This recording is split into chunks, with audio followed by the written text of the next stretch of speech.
В ночь на понедельник энтузиасты по всему миру наблюдали относительно редкое явление – затмение во время суперлуния. Это момент совпадания полнолуния и максимального приближения Луны к Земле. Татьяна Гамозова расскажет подробнее. Лунное затмение, совпавшее с суперлунием, заставило энтузиастов в Лос-Анджелесе провести вечер воскресенья на холмах Голливуда, где находится обсерватория Гриффита.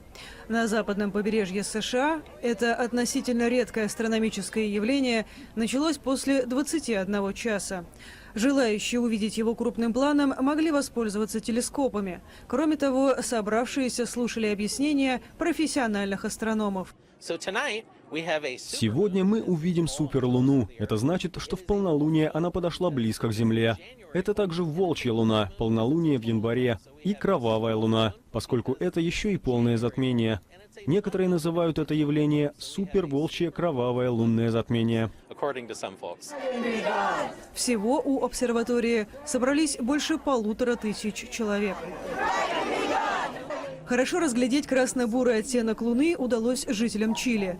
Такой цвет спутник приобретает из-за того, что лучи Солнца падают на его поверхность, пройдя через земную атмосферу. Наблюдателям в горной обсерватории в окрестностях Сантьяго повезло. Облака рассеялись как раз перед началом затмения. А вот в Гаване пасмурная погода все же подпортила зрелище. Группа любителей, собравшаяся на набережной, успела увидеть лишь часть затмения. После полуночи Луна скрылась за тучами. Наблюдать за прохождением земной тени по диску Луны можно было и в Иерусалиме. В этом регионе затмение было лишь частичным. Зато небо над старым городом оказалось совершенно безоблачным, а явление прекрасно различимым. На территории же России наблюдать лунное затмение целиком могли главным образом жители северных районов страны.